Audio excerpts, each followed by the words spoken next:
안녕하십니까, 이현재 목사입니다. 오늘은 창세기 성경 개관 세 번째 시간으로 이삭편입니다. 하나님 나라는 후퇴하는가라는 주제를 가지고 창세기 21장부터 28장에 나오는 이삭의 생애와 또 이삭을 인도하셨던 하나님의 신실하신 모습을 함께 살펴보는 시간을 갖도록 하겠습니다. 이삭은 창세기에 나오는 4대 족장 중에서 가장 수동적인 인물로 묘사가 되고 있습니다. 이삭에게는 아브라함이 겪었던 것처럼 그러한 드라마틱한 부르심과 삶도 없었고요. 또는 야곱과 같이 변화무쌍한 그러한 삶을 살지도 않았습니다. 뿐만 아니라 요셉과 같이 그의 생애에 있어서 입지전적인 그런 모습도 나타나고 있지는 않습니다. 이삭은 그저 평범한 신앙인으로서 이 땅에 어떻게 참 하나님의 인도하심을 받고 살아가는지를 우리들에게 보여주는 그런 전형적인 인물이 되겠습니다. 그러나 여러분들, 그 이삭에 대해서 우리가 생각할 때에 말년에 있어서 하나님의 뜻을 반하는 그러한 결정을 함으로 인해서 가정을 불화의 폭풍 속에 던져버리고 또한 하나님의 그런 계획하심과 의도에 반하는 그런 길을 들었던 사람인 것을 볼 수가 있습니다. 이삭의 생애를 살펴볼 때에는 전반부인 22장에 모리아산 사건과 26장의 우물 사건, 이것을 이삭의 전반기의 삶이라고 한다면 에서를 편애함으로 인해서 분별력을 상실했었던 후반부의 삶으로 나눠질 수가 있습니다. 이삭의 그 생애가 시작되는 것을 보면은 그 아버지인 아브라함의 그러한 믿음의 용기와 그 삶을 보고 살아서였는지 삶과 신앙에 있어서 수동적 능동형의 그러한 인물로 서가는 것을 볼 수가 있습니다. 먼저 창세기 22장에 보면은 이제 이 이삭이 아브라함과 함께 믿음과 순종을 교감하면서 모리아 산으로 이제 길을 떠나게 됩니다. 하나님께서 아브라함에게 이삭을 제물로 바치라는 그런 시험적인 명령을 주셨을 때에 이 명령을 거역하지 아니하고 모리아 산으로 그들은 여행을 떠나게 됩니다. 물론 이때 이삭은 아버지에게 저항을 하지 않습니다. 그들이 제물을 준비하고 있지 않기 때문에 자기 자신이 제물이 될 수 있다라는 사실을 이제 직감을 하면서도 그는 순순히 제물이 되어서 결박을 당하고 제물의 자리에 서게 됩니다. 아마 그때 이삭이 어떤 생각을 했었을까요? 아버지 아브라함으로부터 그 이삭 자신이 하나님께서 약속하셨던 유일한 후손이고 자신을 통해서 하나님께서는 이 땅에 하늘의 수많은 별들과 같이 그리고 바닷가의 모래알과 같은 그러한 자손들을 주시겠다고 약속을 하신 사실을 얼마나 많이 들어왔겠습니까? 그리고 그 자손들을 통해서 하나님께서 만민들에게 복을 나누어 주시겠다라는 그러한 이야기도 너무나 여러 차례 교육을 받았을 것입니다. 그런데 이 이삭에게 모순되는 일이 발생이 된 것입니다. 오직 유일한 자손인 이삭을 하나님께서는 제물로 바치라고 말씀을 하십니다. 유일한 자손이 제물로 죽임을 당해야 하는 이러한 모순된 현실 속에서 엄청난 혼란과 충격을 받은 것이 이삭이었을 것입니다. 그러나 이삭은 그 자리에서 아브라함에게 저항하지 않습니다. 다시 말해서 하나님께도 저항하지 않습니다. 물론 그의 눈에 보기에는 대단히 부조리한 현실처럼 보인다 하더라도 하나님의 섭리와 하나님의 고귀하신 뜻을 존중을 합니다. 결국 그 사건 가운데서 하나님께서는 순양을 준비하심으로 이제 그 제사를 드리게 하는 그런 사실이 밝혀지게 되고, 그 사건을 통해서 아브라함과 그리고 이삭의 보석같이 순수한 믿음과 순종이 이제 증명이 됩니다.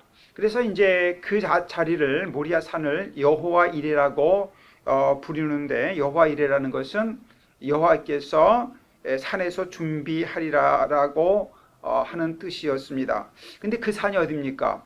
역대하 3장 1절에 보면은 바로 성전이 세워지는 그 장소인 것을 우리가 발견을 하게 되죠.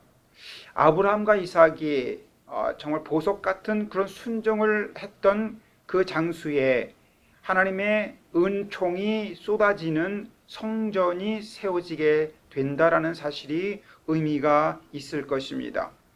이런 하나님께 대한 전적인 순종과 믿음이 당대에 만연하고 있던 바벨탑 공동체의 그 이기주의적이고 그 하나님을 저항하는 문화에 거스리는 그러한 청정한 물줄기를 흘려보내는 그러한 행동이었을 것이고, 이 순종과 믿음을 통해서만이 하나님께서 이 땅에 세우시기를 원하시는 의와 공도의 나라가 확립될 수 있을 것입니다.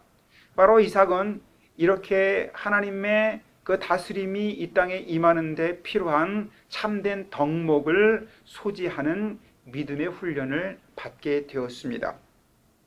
자, 이런 모리아 산의 사건 이후에 이삭에 대한 특별한 그러한 삶의 모습은 나타나 있지 않습니다. 그러나 그의 삶 속에서 아주 명백한 그러한 특징을 나타나는 사건이 창세기 26장에 드러나는데요. 26장 가운데서 세속 사회의 한복판에서 이 이삭이 하나님의 자녀로서의 그런 참다운 모습을 어떻게 견지하며 살아가는지를 우리들에게 보여주고 있습니다. 이삭의 그 이후의 삶은 모리아산에서 그랬듯이 수동적 능동형의 신앙인으로서의 삶을 살아갑니다. 수동적 능동형이라는 것은 모리아산에서 그가 증명하였듯이 무기력하게 결박당하는 것 같은 모습 가운데서도 결국은 믿음과 순종으로 승리하는 신앙의 모습을 보여주고 있는 것입니다. 바로 그 얘가 창세기 26장에 나타나게 됩니다. 이삭이 그랄 땅에서 이제 농사를 짓게 되었을 때에 그가 전문적인 농업인이 아니라 목자였음에도 불구하고 그 당시에 굉장히 커다란 수확인 100배의 수확을 거두게 됩니다. 그러나 이러한 모든 번영과 그 다음에 풍요가 이삭으로 하여금 또 다른 공경에 처하게 되는데요. 이제 이삭의 번영을 시기했던 아비멜렉의 목자들이 아브라함이 팠던 이삭의 우물을 메워버리거나 또는 강탈하는 사건들이 여러 번 발생을 하게 됩니다. 이삭은 그 당시에도 아브라함이 팠던 우물을 퍼마시고 살던 수동적 능동형의 삶을 살았는데, 그 주변에 있었던 아비멜렉의 목자들이 우물을 빼앗기면 빼앗기리라 라는 그런 마음으로 다시 샘을 파고 자기의 주거를 옮깁니다. 그랄 목자들과 이제 다투게 되면 다른 곳에서 우물을 파는데, 이삭의 생애를 들여다보면은 그저 특별한 일이 없이 우물을 파는 일로 그의 인생을 보내게 됩니다. 요즘에 어떤 신자들처럼 자기 것은 절대 놓지 아니하고 더 많은 축복만을 희구하는 것이 아니라 온유한 마음으로 다른 사람들이 차지하면 하나님을 의지해서 다른 곳으로 떠나는 그러한 순종과 또한 신앙의 모습을 보입니다. 악에 바친 대결을 추구하는 것이 아니라 양보가 나타나는 그런 온유한 삶을 이삭이 살아갔던 것을 볼 수가 있습니다. 그래서 창세기 26장에서 나타나는 결과는 이 아비멜렉이 이삭에게 찾아와서 평화 우호 조약, 다시 말해서 불가침 조약을 맺기를 이제 원하지요. 왜냐하면 아브라함의 그 생애를 바라보고 있자니 하나님께서 그와 동행하는 사실이 너무 명백하기 때문에 하나님의 절대적인 복주심의 현장을 목격한 아비멜렉이 결국은 이삭에게 손을 내밉니다. 이렇게 이삭의 전반부의 생애는 보편적인 성도들이 보여줄 수 있는 그렇게 특별한 것이 아니라 그저 자기의 삶의 현장 속에서 하나님의 백성다움의 신실함과 온유함을 드러내는 그러한 삶이었습니다. 결국은 이러한 삶 속에서 선한 영향력을 끼쳐 세상으로부터 인정을 받게 되었습니다. 그가 하는 일은 오직 우물을 파는 일뿐이었습니다. 그럼에도 불구하고 그런 신실한 삶 가운데서 세상 사람들에게 신선한 충격을 줌으로 인해서 사람들로부터 마음에서 우러나오는 인정을 받게 됩니다. 이 이삭의 삶 속에서 세상 가운데 서서히 녹아 들어가는 소금의 모습을 우리가 연상을 하게 됩니다. 이것이 대부분의 성도들의 모습이 아닐까 생각을 합니다. 지금으로 말하면 우리들이 이민의 현장 가운데서 가게도 운영하고 직장 생활도 하고 또한 청소 일에 종사하고 타일 일에 임하는 등 생업에 종사하지만 그 가운데서 세상을 향하여 선한 영향력을 끼칠 수 있는 참 은은한 성도로서의 모습이 이제 이삭을 통해서 드러나게 된다는 것입니다. 바로 이러한 이삭의 모습이 당시에 만연해 있었던 바벨탑 공동체를 대체할 수 있는 그러한 값진 모습이었다라는 사실을 우리가 발견을 하게 됩니다. 그러나 우리가 또 한 가지 생각할 것은 이러한 이삭의 아름답고도 은은한 모습에도 불구하고 이삭이 결코 무결점의 인간이 아니었다라는 사실을 발견을 하게 됩니다. 나이가 들어서 다음 세대에 하나님의 축복의 횃불을 넘겨주어야 할 그러한 필요성을 직면했을 때 이삭은 심각하게 그리고 철저하게 실패를 하게 됩니다. 왜냐하면 이 노년에 이삭은 유혹에 사로잡혀서 영적인 무감각 상태에 빠지게 되고 하나님의 그 언약을 어기는 그러한 자리에 서게 됩니다.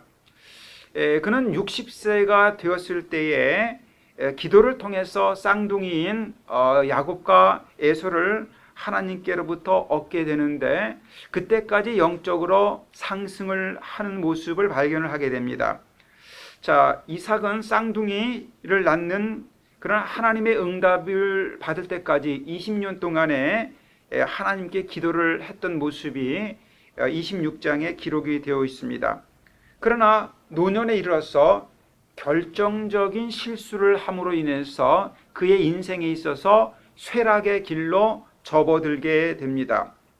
하나님께서는 이 땅에 하나님의 언약의 그 진실함을 실천하기 위해서 첫째 아들인 에서가 아니라 둘째 아들인 야곱을 쓰시기로 선택을 하셨습니다. 작정을 하셨습니다. 그럼에도 불구하고 이 이삭은 이 하나님의 결정에 반대해서 에서를 축복하고 또한 에서를 이제 좋아하는 그러한 상황에 빠지게 됩니다. 왜 그랬을까요?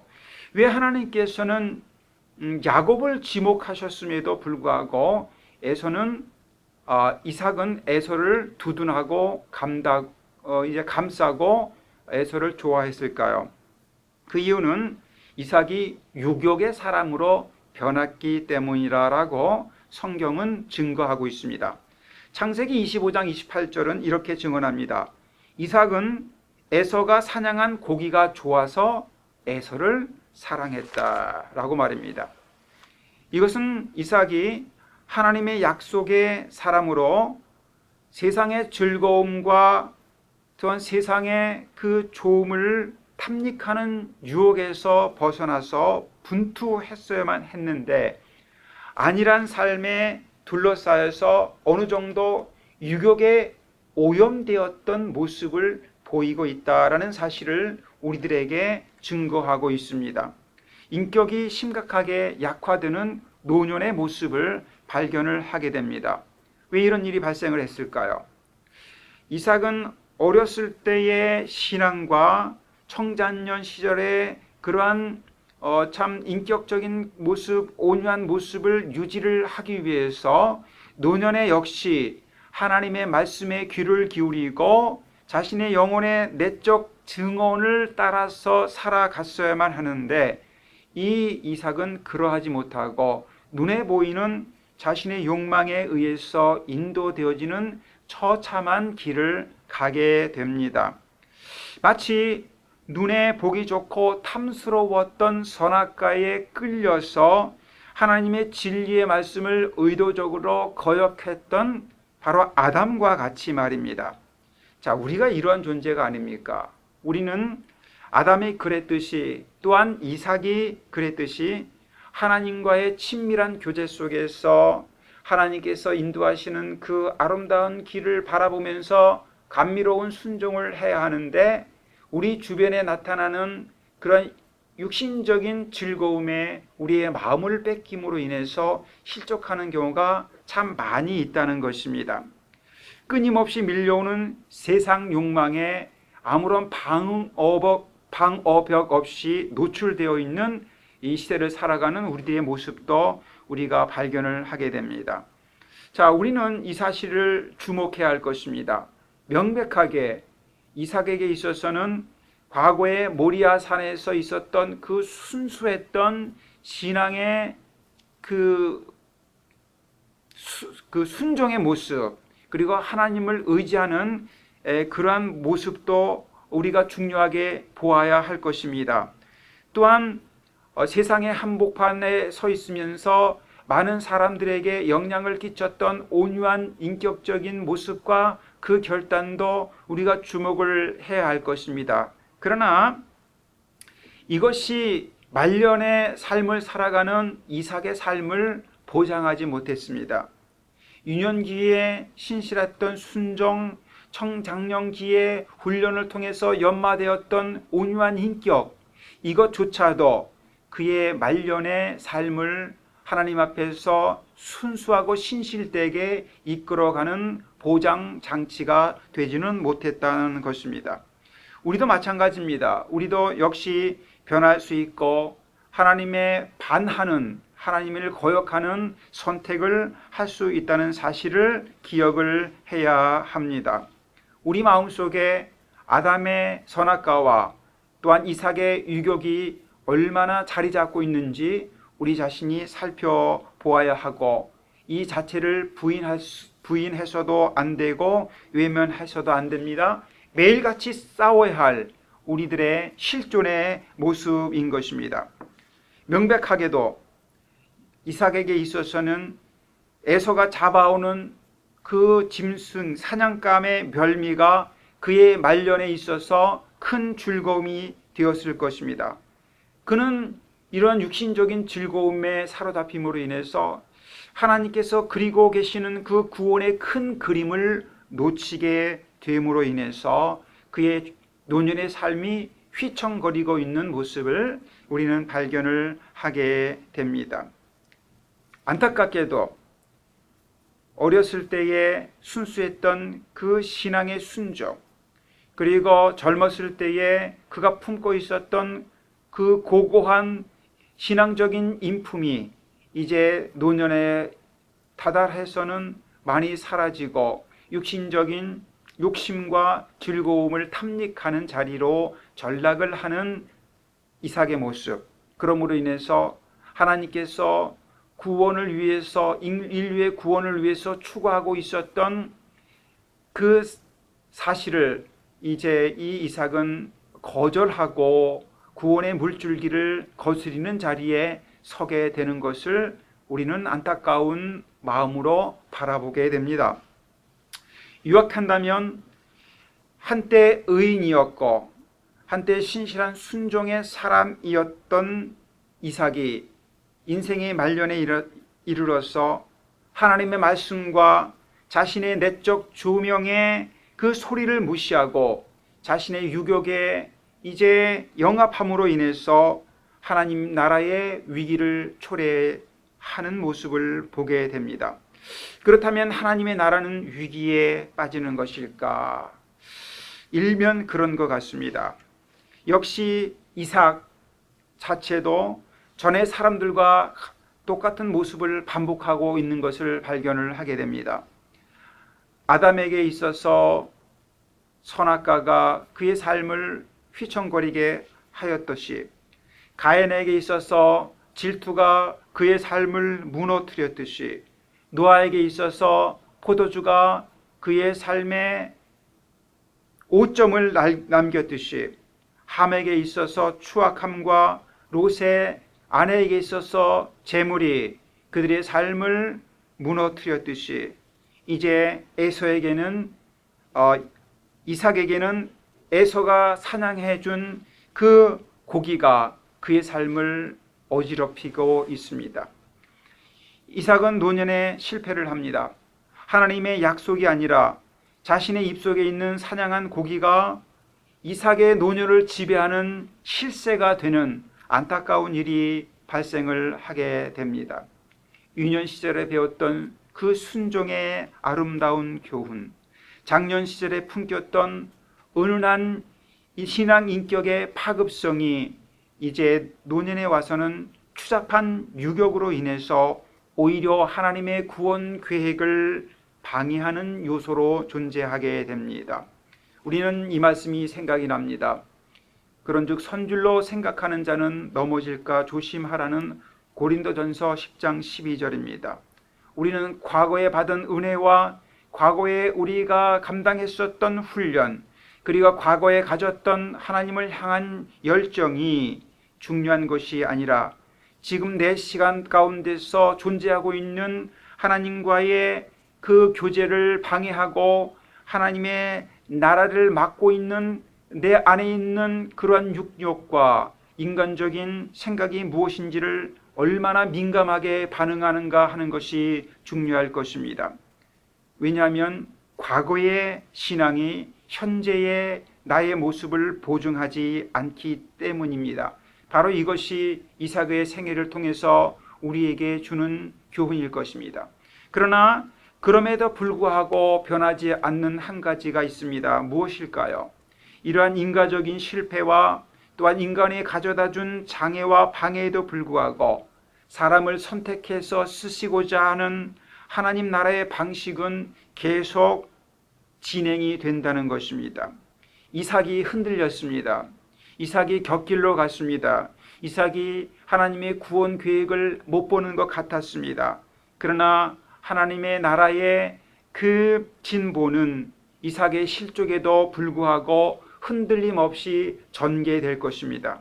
바로 우리는 이 사실을 다음 시간인 야곱의 신앙, 야곱을 인도하신 하나님의 손길을 통해서 살펴보게 될 것입니다. 감사합니다.